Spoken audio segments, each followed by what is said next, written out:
Hi everyone, welcome back to my channel vibe with Lali. నా ఛానల్ని మీరు మొదటిసారి చూస్తున్నట్లయితే ఛానల్ని సబ్స్క్రైబ్ చేసుకుంటూ చూడండి. ఇన్ఫర్మేషన్ వర్తిగానే ఉంటుంది.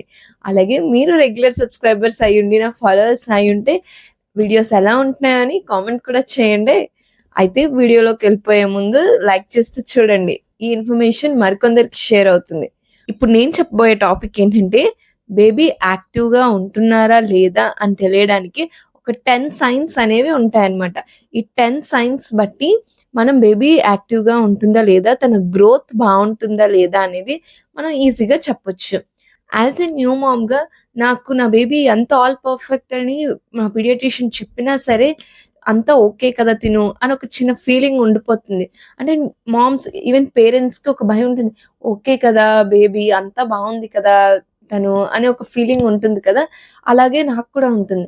అయితే తనంత పర్ఫెక్ట్‌గా ఉంది అని డాక్టర్స్ మనకి రివ్యూ ఇచ్చినా సరే, పేరెంట్స్‌గా భయం అనేది ఉంటుంది కదా! అలా ఉంటున్న భయంలో నేను ఏం చేస్తే తను ఓకేనా? కాదా? అని ఆల్ పర్ఫెక్ట్ అనేది తెలుసుకోవడం ఒక జర్నీలోనే నాకు చాలా విషయాలు తెలిసాయి. ఆ సైన్స్ అనేవి నేను మీతో షేర్ చేసుకోవాలనుకుంటున్నాను. ఎందుకంటే మీరు ఈ ఒక్క వీడియో చూస్తే మీకు అంత క్లియర్‌గా తెలిసిపోతుంది. ఓకే. నా బేబీ ఆల్ పర్ఫెక్ట్. ఎక్కడ టెన్షన్ పడాలి, ఎక్కడ టెన్షన్ పడకూడదు అనేది ఈ వీడియోలో నేను చాలా క్లియర్‌గా చెప్తాను. స్టార్ట్ చేసేద్దాం. ఫస్ట్ అందరికీ తెలిసిందే బేబీ యాక్టివ్‌గా ఉండడం. కాళ్ళు, చేతులు ఊపుతూ ఉందా లేదా అనేది, స్మైల్ చేస్తుందా లేదా, కాళ్ళు, చేతులు ఊపుతూ యాక్టివ్‌గా రెస్పాండ్ అవుతుంది లేదు అనే దాని గురించి. అయితే యాక్టివ్‌గా ఉంటేనే బేబీ బావున్నట్టా? యాక్టివ్‌గా లేకపోతే కాదా అంటే, కొన్ని సార్లు క్లైమాటిక్ చేంజెస్ బట్టి కూడా బేబీ యాక్టివ్‌గా ఉండడం, ఉండకపోవడం జరుగుతుందనమాట. అయితే ఒక్కొక్క రోజుకి ఇలా పర్వాలేదు. ఎందుకంటే నా బేబీ వింటర్‌లో పుట్టేటప్పుడు తను యాక్టివ్‌గా ఈవెన్ ఫస్ట్ మంత్ నుంచి కూడా తను యాక్టివ్‌గా ఉండేది. అలా సమ్మర్‌లోకొచ్చేటప్పుడు హీట్ ప్రొడ్యూస్ అయ్యేటప్పుడు తను కొంచెం డల్ అయితున్నట్లు అనిపిచ్చేది. ఏమవుతుందా అనుకునేవాళ్ళం. మళ్ళీ అలా కొంచెం రూమ్ టెంపరేచర్ తగ్గేసరికి బయటన కొంచెం బయటికి తీసుకెళ్ళినా కొంచెం కూల్ అయ్యేసరికి యాక్టివ్ అయ్యేది. అయితే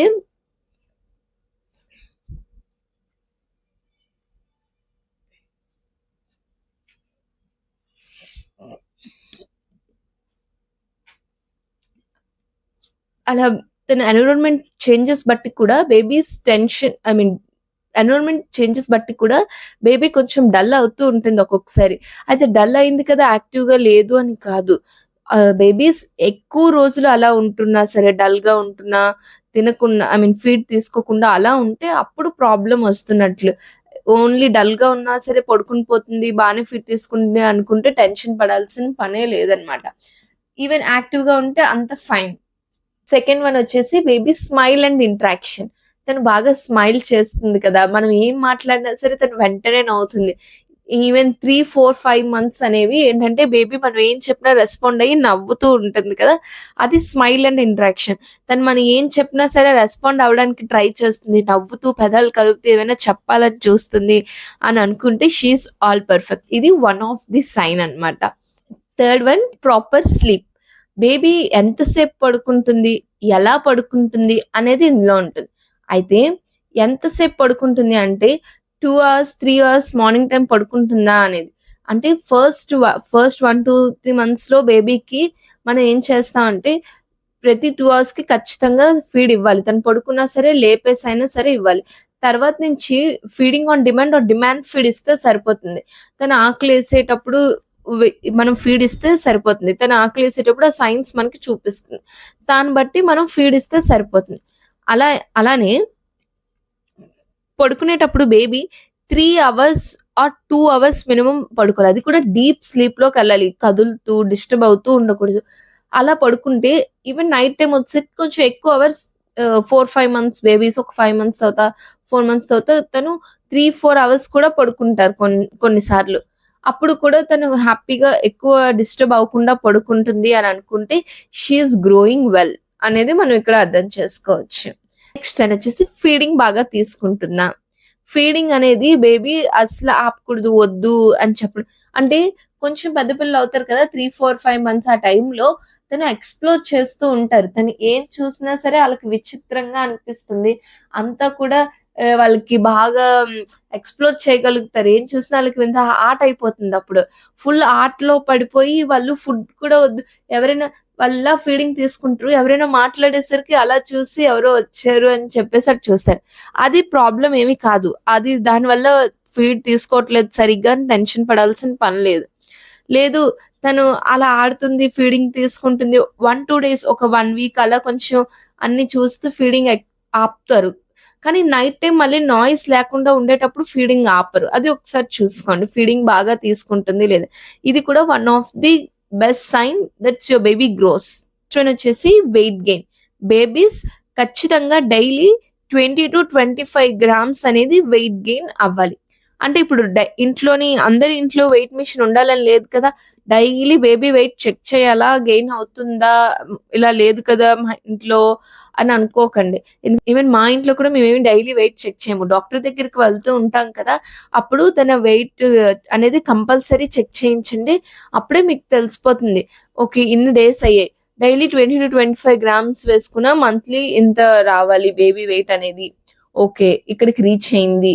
బానే ఉంది. అలా అని చెప్పి ఒక 10-20 గ్రామ్స్ ఒక 100 గ్రామ్స్ తక్కువుంది. అటువల్ల టెన్షన్ ఏం పడక్కర్లేదు. మీరు పీడియాట్రిషియన్ దగ్గరికి వెళ్ళే ముందే చెక్ చేయిస్తారు కాబట్టి అక్కడ కనుక్కుంటే మీరు సరిపోతుంది. ఈవెన్ మనకి కూడా తెలిసిపోతుంది ఇంట్లో బేబీ క్లోత్స్ సరిపోతున్నాయా లేదా అనేది. రెగ్యులర్‌గా మనం తనకి మదర్‌కైతే తెలిసిపోతుంది కదా! రెగ్యులర్‌గా అన్ని తనకి చేస్తునేవి ఏమైనా డిఫరెన్స్ వస్తున్నాయా లేదా? వెయిట్ గెయిన్ అవుతుందా లేదా? అనే విషయం మనకి ఈజీగానే తెలిసిపోతుంది. నెక్స్ట్ సిక్స్త్ సైన్ వచ్చేసి వెట్ డైపర్స్. తను రోజుకి మినిమమ్ 6-8 టైమ్స్ అయినా సరే యూరిన్ పాస్ చేయాలి. అంతకన్నా ఎక్కువ పాస్ చేస్తే అసలు నో ప్రాబ్లమ్.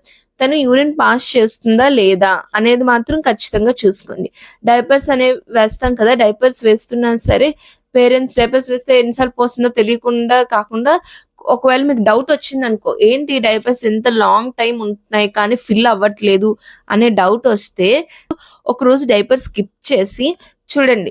తను రోజుకి 6-8 టైమ్స్ యూరిన్ పాస్ చేస్తుందా లేదా బేబీ. ఇది కూడా వన్ ఆఫ్ ది సైన్ అన్నమాట. యూరిన్ తక్కువ పాస్ చేసినా కూడా అది మంచిది కాదు. వెంటనే డాక్టర్‌ని కన్సల్ట్ చేయాలి. నెక్స్ట్ సైన్ వచ్చేసి mile stone. Baby mile stone reach అవుతుందా లేదా. మైల్ స్టోన్స్ అంటే ఏ ఏజ్‌లో తను చేయాల్సిన పనులు. అంటే 3, 4, 5th మంత్స్ వచ్చేసరికి బోర్లా పడడం. 6 మంత్స్ అలా వచ్చేసరికి కూర్చోవడానికి ట్రై చేయడం. బోర్లా పడి మళ్ళీ రివర్స్ పడడం. కూర్చోవడం. క్రాలింగ్ చేయడం స్టార్ట్ చేయడం. భంగ్రాలు అనుకోవడం. ఇవన్నీ కూడా మనకి బేబీ మైల్ స్టోన్స్‌లోకే వస్తాయన్నమాట. బేబీ మైల్ స్టోన్ ఎలా రీచ్ అవుతుందా లేదా అని అప్ టు డేట్ చెక్ చేసుకుంటూ ఉండాలి. ఇది కూడా one of the sign. Sign వచ్చేసి స్కిన్ అండ్ ఐస్ క్లియర్‌గా ఉండడం. బేబీ స్కిన్ అనేది చాలా సెన్సిటివ్‌గా ఉంటుందన్నమాట.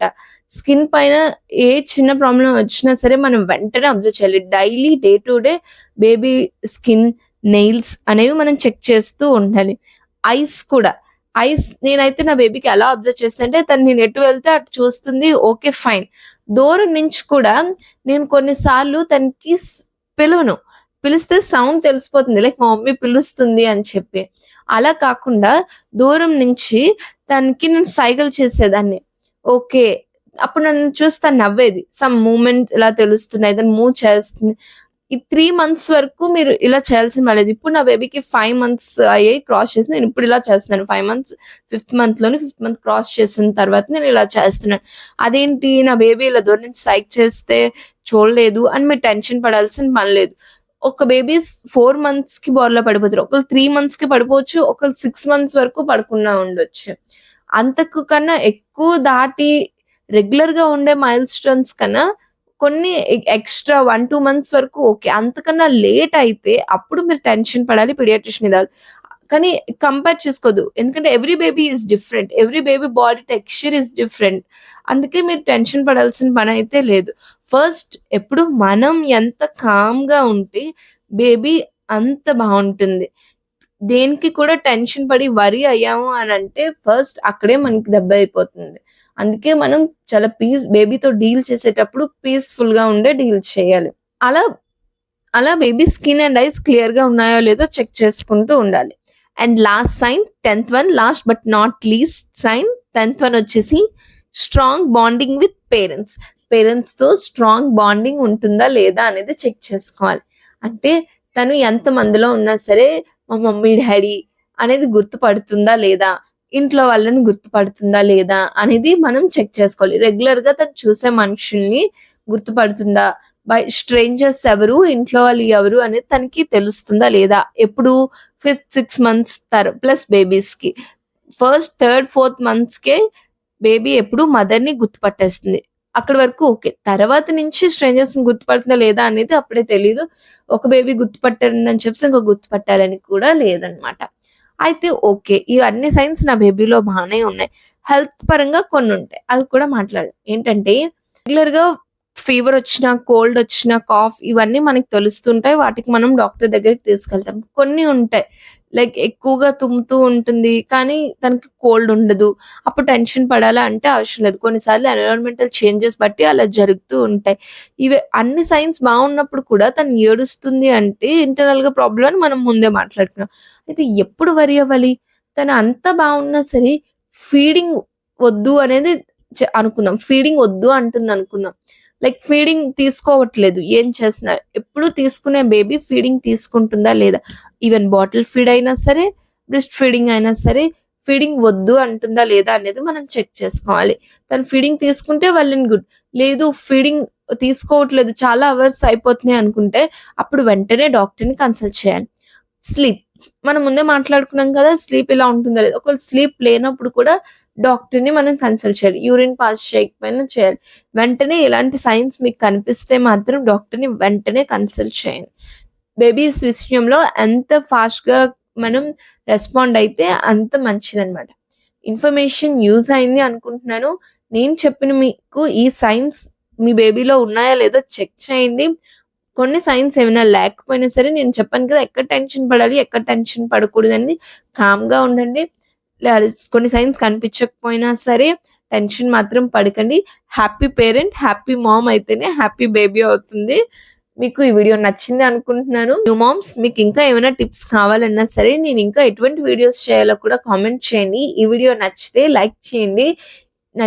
నచ్చితే కూడా కామెంట్ చేయండి. నచ్చింది అని చెప్పడానికి కూడాను. అంతే. ఇంకా ఇటువంటి వీడియోస్ కోసం నా ఛానెల్‌ని సబ్స్క్రైబ్ చేసుకుంటూ ఉండండి. అంటిల్ దెన్ సైనింగ్ ఆఫ్ మీ వైబ్ విత్ లల్లీ.